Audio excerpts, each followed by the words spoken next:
Hello दोस्तों, नमस्कार। मेरा नाम है रोहित कुमार। आप सभी का स्वागत है हमारे इस यूट्यूब चैनल पे कक्षा 10 के लिए मैथमेटिक्स। देखो भाई, बात ये है सत्र 2023-2024 चलने वाला है प्रतिदर्श प्रश्न पत्र कक्षा 10 की गणित के लिए। आइए चलिए देख के बताते हैं। देखिए भाई, बात ये है, ये पेपर आपको कुछ ऐसे ही देखने को मिलेगा एग्ज़ाम में और आपको ऐसे ही देख कर इसे हल करना होगा। तो चलिए देखते हैं। सबसे ज़रूरी बात पहला है, 3 घंटे 15 मिनट का ये पेपर रहने वाला है। पूर्णांक 70 रहेगा। 30 अंक का जो नंबर रहता है वो आपको इंटरनल एग्ज़ाम में मिलते हैं। इंटरनल एग्ज़ाम और वो क्या कहते हैं, प्रैक्टिकल वगैरह जो भी होता है। तो निर्देश, प्रारंभ के 15 मिनट परीक्षार्थियों को प्रश्न पत्र पढ़ने के लिए निर्धारित किया गया है। ये हो गया। सामान्य निर्देश पहला है, सभी प्रश्न अनिवार्य हैं। दूसरा है, अनिवार्य का मतलब ज़रूरी, ज़रूरी का मतलब सभी करने ही करने हैं। ठीक, इसमें कोई दो राय नहीं है कि कोई ऑप्शनल है, कोई छोड़ देना है। मतलब जहाँ छोड़ने वाली बात होगी वहाँ पे वो बताया जाएगा कि यहाँ पे एक क्वेश्चन करना है, यहाँ पे कौन सा करना है, वो मैं आपको समझाऊंगा। अब इसमें कुछ और चीज़ें हैं। क्या चीज़ें हैं, ठीक है, वो देख लेते हैं। खंड आम में 20 अंक के 20 बहुविकल्पी प्रश्न हैं जिनके उत्तर OMR सीट पर देने हैं। ठीक, OMR सीट। अब यहाँ पे दिया है चौथा, OMR पर उत्तर अंकित किए जाने के पश्चात उसे काटे नहीं। अगर आपने यहाँ पे ऐसा गोला बना दिया तो उसे काटने से कोई मतलब नहीं है। पहला क्वेश्चन है, उसका ABCD विकल्प है, सभी के नीचे गोला बना हुआ है। आपने उसे रंग दिया तो आपके उसके काटने से कोई फ़र्क नहीं पड़ जाएगा। ना ही इरेजर ना ही वाइटनर का प्रयोग करें, इनसे कोई फ़र्क नहीं पड़ेगा, क्योंकि एक बार जो हो गया सो हो गया वाली बात होती है। दूसरे खंड बाम में 50 अंकों के वर्णनात्मक प्रश्न हैं, यानी डिस्क्रिप्टिव टाइप क्वेश्चन है। इस खंड में कुल 5 प्रश्न हैं, यानी 5 ही प्रश्न हैं। प्रत्येक प्रश्न के आरंभ में स्पष्ट लिखा है, यानी साफ साफ लिखा है कि उसके कितने खंड करने हैं। ठीक है, ज़रूरी नहीं है कि सब करना ही करना हो, कितने खंड करना है उतना लिखा हुआ है। और प्रश्नों के अंक उसके सम्मुख अंकित उसके सामने लिखे गए हैं। और विशेष बात होती है कि प्रथम प्रश्न से आरंभ कीजिए और अंत तक करते जाइए। उस पर समय नष्ट मत कीजिए जो आपको नहीं आता है। ठीक, अब खंड आ की शुरुआत हो जाती है। यहाँ पे बहुविकल्पी प्रश्न लिखा है और पहला प्रश्न आपको शुरुआत हो जाता है। इसको कहीं पे कोई डिटेल में लिखना नहीं होता है। कॉपी में एक जगह आप रफ़ करने के लिए जगह छोड़ सकते हैं जहाँ पे आपको रफ़ करना होगा, क्योंकि रफ़ कार्य करना भी ज़रूरी है। तो मैं तो यही कहूँगा कि कॉपी जो आपकी होती है, इधर नाम वगैरह लिखने के लिए होता है। सबसे पीछे और एक पेज होता है जहाँ पे आप रफ़ कर सकते हैं और वहाँ पे लिख दीजिए कि ये रफ़ कार्य है। ठीक, और ऐसे क्रॉस बना दीजिए और वहीं में रफ़ करते रहिए, सब पूछते रहिए, कोई दिक्कत की बात नहीं। एक जगह रफ़ कीजिए बस। ठीक, अब हम प्रश्न देख सकते हैं। किन्हीं दो संख्याओं का LCM 60, SCF 3, एक संख्या 12, तो दूसरी संख्या क्या होगी। तो आपको पता होगा कि दूसरी संख्या ज्ञात करने के लिए क्या होता है कि LCM गुणते HCF रखना होता है, ऊपर नीचे रखना होता है पहली संख्या, आप ऐसा कह सकते हैं। ठीक, तो आपको दूसरी संख्या ज्ञात करनी है। उसके लिए जो LCM HCF है, 60 गुणते 3 हम ऊपर रखेंगे, नीचे अपनी पहली संख्या यानी कि 12 रखेंगे। 12 पंजे 60 होते हैं, 5 तिहाई 15। ये दिखाई दे रहा है विकल्प। ठीक है, तो आपका देखिए, जैसे यहाँ पे OMR आपने देखा होगा, ऐसा ही होगा। ABCD यहाँ पे पहला क्वेश्चन रहेगा, नीचे गोले बने रहेंगे। अब जैसे मेरा ये दूसरा सही हो रहा है तो B दूसरे वाले को गोला कर देंगे। यहाँ पे ABCD मैंने लिख दिया, या वहाँ पे हो सकता है पहला दूसरा ऐसे लेकर करके दिया गया हो। तो ये 15 सही है तो हम B वाले पे गोला कर लेंगे, बाकी वाले को छोड़ देंगे, फिर दूसरे वाले क्वेश्चन पे आएंगे। ठीक है, ऐसे करते जाना है। ओके, अब चलते हैं अगले वाले क्वेश्चन पे। एक शून्योत्तर परिमेय संख्या, शून्योत्तर का मतलब शून्य से बड़े, शून्य से बड़े का मतलब 1, 2, 3 कुछ भी हो सकता है।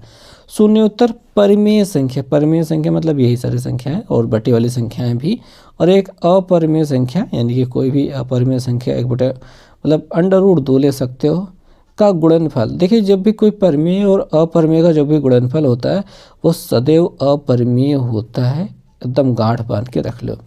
एक परिमेय है एक अपरिमेय है, उनका चाहे गुणा किया जाए, चाहे जोड़ दिया जाए, चाहे भाग किया जाए, चाहे घटाव किया जाए, घटाना किया जाए, सदैव अपरिमेय ही प्राप्त होता है। इसमें टेंशन लेने वाली बात बिल्कुल भी नहीं है। अब एक रेखा युग में समीकरण ये दोनों दिए गए हैं के हल होंगे, कितने हल होंगे, ये सारी चीज़ें आपको बतानी है। अब देखो भाई बात यह होती है कि a1/a2 कितना है, a1/a2 कितना है। a1 यहाँ पे 1 है, a2 4 है, गुड। फिर b1/b2 के पता लगाएंगे। यहाँ पे 2 है, यहाँ पे 8 है, 2/8 यानी कि 1/4 ही हो रहा है, गुड। अब हम c1/c2 का पता लगाएंगे। यहाँ पे -5, यहाँ पे -20, -5/-20, माइनस माइनस कट जाएगा, 5 × 5, 5 × 4 = 20 यानी 1/4 हो रहा है। क्या हो रहा है? 1/4। अब देखेंगे यहाँ पे भी 1/4, यहाँ पे भी 1/4, यहाँ पे भी 1/4। जब सभी बराबर हो तब कैसा होता है? तब रेखाएं होती हैं संपाती, यानी एक लाइन के ऊपर दूसरी लाइन, और ऐसे में कितने हल होते हैं? अनंत हल होते हैं। कितने हल होते हैं? अनंत हल होते हैं। अब अनंत हल वाला ऑप्शन कौन सा है? अपरिमित रूप से अनेक हल, बी वाला ऑप्शन सही जवाब है। ठीक, दूसरा ऑप्शन सही है, ऐसा कह सकते हैं आप। ठीक है, और भाई प्रश्न है मतलब ऐसा ही रहेगा। ओके, अब आगे चलते हैं। समझ में आ रहा है ना? समझ में आना चाहिए। वह सबसे बड़ी संख्या, माने एक संख्या है जो सबसे बड़ी है, मतलब कौन सी है? जिससे 70 और 125 को विभाजित करने पर क्रमशः 5 और 8 शेषफल बचे। 70 को भाग करोगे तो 5 मिलेगा और 125 को भाग करोगे तो 8 शेषफल मिलेगा। अब देखो सबसे बड़ी संख्या का देखो बात समझो। लासक मतलब होता है लघुत्तम समापवर्तक। क्या होता है? लघुत्तम, लघुत्तम समापवर्तक। और मासा का मतलब होता है महत्तम, महत्तम। लघु माने छोटा, महत्तम माने बड़ा, बड़े से बड़ा। लघु माने छोटा और महत्तम माने बड़ा से बड़ा। जब भी बड़ी से बड़ी संख्या की बात करें तो मतलब मासा की बात कह रहा है, अब छोटी की बात करें तो मतलब लासा की बात कर रहा है, ये याद रख लेना।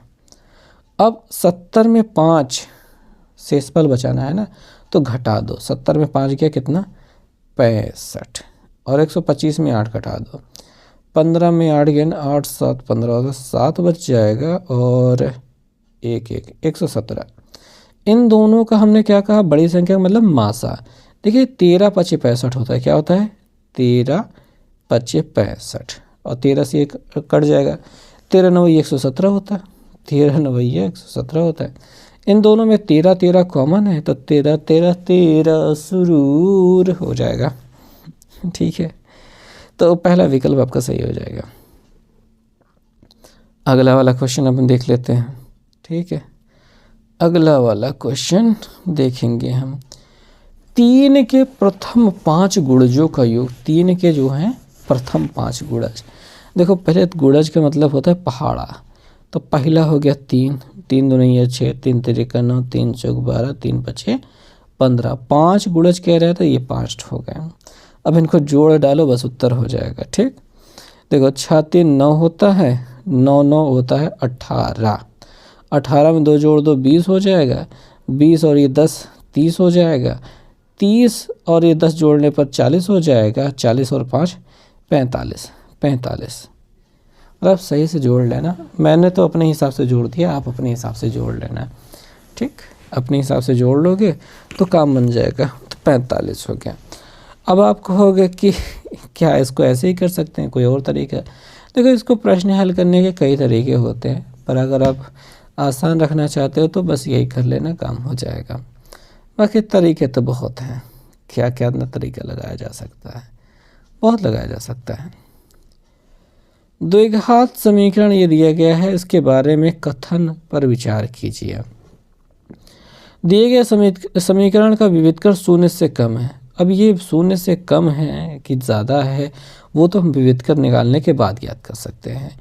विविधकर डी के वैल्यू होती है बी स्क्वायर, मतलब सूत्र होता है b square minus 4ac, b square minus 4ac।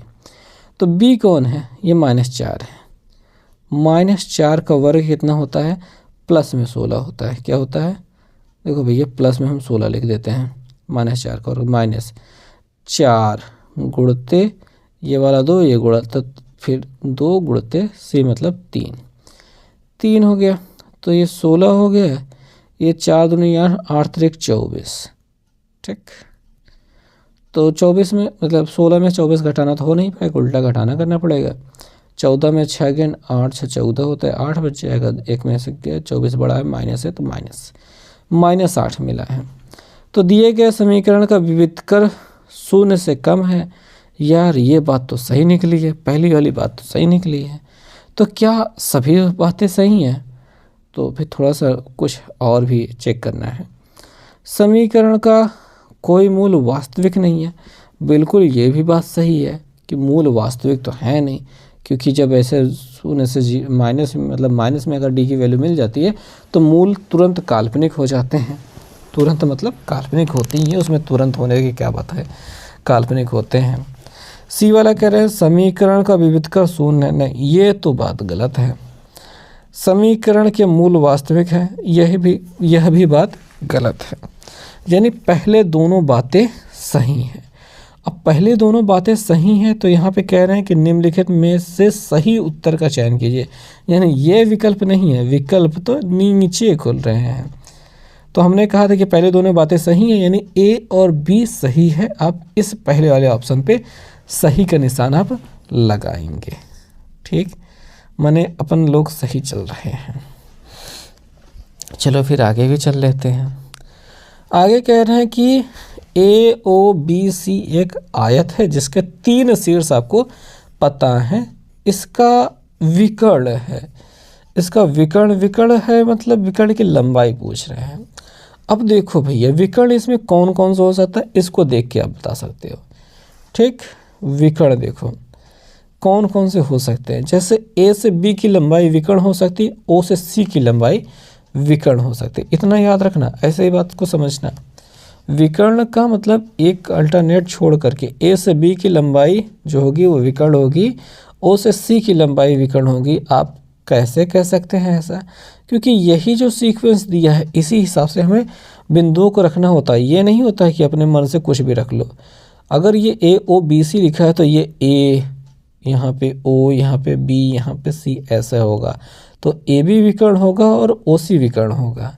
यही इसकी टेक्निकल बात है। अब चूंकि हमने देख लिया कि AB विकर्ण है तो हम A से B की डिस्टेंस निकाल लेंगे और हमारा उत्तर प्राप्त हो जाएगा। तो दूरी का सूत्र क्या होता है? D बराबर √x1 माइनस x2, ठीक है, whole square plus y1 minus y2 whole square, ये होता है सूत्र। अब देखो x1 क्या है, 0 है, उसमें से 5 घटाओगे -5, और -5 का वर्ग करोगे प्लस में 25 मिल जाएगा। क्या मिल जाएगा? प्लस में 25 मिल जाएगा। अब y पे आ जाता, 3 में से 0 घटाने पर 3, और 3 का वर्ग करोगे तो क्या मिल जाएगा? ओके, 3 का वर्ग कर दोगे तो क्या मिल जाएगा? 9 मिल जाएगा। तो 25 और 9 जोड़ने की बारी आ जाएगी। 9 5 14, 34 दिखाई दे रहा है। √34 कौन सा विकल्प? यहाँ पे तीसरा विकल्प आपको सही दिखाई दे रहा है। √34 तीसरा विकल्प आपको सही दिखाई दे रहा है। अच्छा ठीक है, ये स्क्रीन पे लिखने वाला हिसाब आपको समझ में आ रहा है कि नहीं समझ में आ रहा है ये बता देना, और अच्छा लग रहा है कि नहीं लग रहा है ये भी बता देना। अपन काम करते रहते हैं, कुछ ना कुछ प्रयोग करते रहते हैं। मैंने 400 रुपये की पेन खरीदी है जो स्क्रीन पे लिख सके। ठीक, तो थोड़े से महंगी थोड़ा सा खर्चा किया है तो थोड़ा सा बता देना। अगला है 8वां सवाल कि यदि समीकरण ये जो दिखाई दे रहा है समीकरण, इसका मूल 1/2 है तो k का मान ज्ञात करना है। तो कुछ करना है नहीं खास, बस मान रख देना है। x की जगह पे 1/2, यहाँ पे 1/2 रखोगे तो 1 का वर्ग 1 मिलेगा और 2 का वर्ग 4 मिलेगा। ये हो गई बातें। अच्छी बातें तो नहीं लग रही हैं, अब अच्छी लग रही हैं। प्लस यहाँ पे रखोगे 1/2 तो k/2 मिलेगा माइनस 5/4 बराबर 0। इस k/2 को यहीं रहने दो। देखो ये 4 4 बरोबर है तो 1 में से 5 घटाने पर -4 मिल जाएगा, -4/4 बराबर 0। 4 से 4 कट जाएगा, 1 बचेगा, इस 1 को उधर भेज दो तो k/2 बराबर प्लस में 1 मिल जाएगा। बात समझ में आ रही है? प्लस में 1 मिल जाएगा। 4 से 4 काटने पर 1, चूँकि ये माइनस में था उधर जाने के बाद प्लस में हो गया तो +1। इस 2 से उधर गुणा करा दो तो k बराबर आपको प्लस में 2 मिल जाएगा और प्लस में 2 पहले वाले विकल्प पे आपको दिखाई दे रहा है। तो इस प्रकार से इसका पहला वाला विकल्प सही हो जाएगा। अब सही हो चुका है तो आगे चलते हैं। अगला प्रश्न देख लेते हैं। 2 त्रिभुज समरूप होते हैं, समरूप कब होंगे? यदि इनके संगत कोण बराबर हों। यदि संगत कोण बराबर होंगे तो समरूप तो होंगे, ये सही बात है। यदि इनके संगत भुजाएं एक ही अनुपात में यानी कि समानुपाती हों तो हाँ, ये भी सही बात है। यहाँ पे कह रहे हैं उपर्युक्त दोनों, तो भैया ये दोनों हटाओ, ये तीसरे वाले विकल्प पे आओ। इनमें से कोई नहीं, ये तो नहीं हो पाएगा। तो पहला वाला दोनों अगर सही है तो उन दोनों को हटाओ, तीसरे विकल्प पे आओ, यानी उपर्युक्त दोनों। यहाँ पे तीसरे वाले विकल्प पे निशान लगाना। ये नहीं कि सर यहाँ पे तो पहला और दूसरा दोनों सही है। 9 नंबर क्वेश्चन के पहले वाले में भी गोला करो, दूसरे वाले में भी गोला करो, ये तो बेईमानी हो जाएगी। दोस्तों जो 200वां क्वेश्चन है, इसमें जो क्वेश्चन का आंसर है मैं क्या ही बताऊं, मतलब मुझे इतना ज़्यादा सेटिस्फाइंग नहीं लगा। मैंने कई वीडियोस देखी बट ठीक है, मतलब अच्छा नहीं लगा। चलो देखो, कह रहे एक समकोण त्रिभुज है ABC, तो एक त्रिभुज बना देते हैं। C पे 90 है तो यहाँ पे C बना देते हैं, यहाँ पे A बना देते हैं, यहाँ पे B बना देते हैं। AC 3 है तो यहाँ पे भाई देखो, यहाँ पे 3 है और BC 4 है तो यहाँ पे 4 है। तो पाइथागोरस प्रमेय लगाओगे तो यहाँ पे हो जाएगा कितना? 5। पाइथागोरस प्रमेय से यहाँ पे 5 हो जाएगा। तो C से जाने वाली मध्यिका की माप, यहाँ का जो मध्य बिंदु होगा जो कि 2.5 इधर 2.5 इधर रखने पर जो बिंदु मिलेगा उसी को मध्यिका के, मतलब उसको मिलाने पर ये वाली जो होगी ये मध्यिका है। अब ये मध्यिका जो होती है, बात ये होती है कि यहाँ पे 90 डिग्री का एंगल नहीं बनाती है। कोई ऐसे ज़रूरी नहीं है कि ये एंगल बनाए ही 90 डिग्री का। हाँ, तब ज़रूरी होता है जब ये दोनों भुजाएं बराबर हैं तो 90 डिग्री का एंगल बनाती है। लेकिन बराबर तो है नहीं तो कहाँ से 90 डिग्री का एंगल बना लेगी। तो इसमें जो लोगों ने सॉल्व किया है वो 90 डिग्री का एंगल बनाते हुए सॉल्व किया है और यहाँ पे 90 डिग्री बनाया है, यहाँ पे 90 डिग्री बनाया है। अब देखो 90 डिग्री बना के हल करोगे तो इस त्रिभुज के लिए यही भुजा की माप अलग हो जाएगी और दूसरे त्रिभुज के लिए इसी भुजा की माप अलग हो जाएगी, क्योंकि 90 डिग्री अगर बनाओगे तो भाई चूँकि ये वैल्यू अलग है तो जाहिर सी बात है इसकी मान तो अलग आएगा ही आएगा।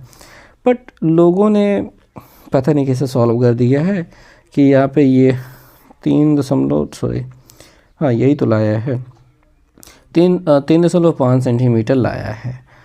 अब मुझे ये उतना सेटिस्फाइंग नहीं लग रहा है, ठीक है। तो मैं कह नहीं सकता कि ये सही जवाब होगा, पर ठीक है, इस क्वेश्चन को आप जाने दे सकते हैं और फिर कभी मैं इस पर पूरा अच्छे से डिस्कशन करके वीडियो बनाऊंगा तब सही आंसर तक लेके आऊँगा। हालांकि मुझे याद है शायद मैंने इस क्वेश्चन को सॉल्व किया है कभी, शायद पिछली बार यही पेपर दोबारा दे दिया गया है। बट इतना पक्का तो है कि ये क्वेश्चन एग्ज़ाम में नहीं आएगा, इसके जैसा कुछ और सकता है लेकिन ये एग्जैक्टली क्वेश्चन नहीं आएगा, तो टेंशन लेने वाली बात नहीं है। ओके, चलो ठीक है, मिलते हैं नेक्स्ट वीडियो में, बाय।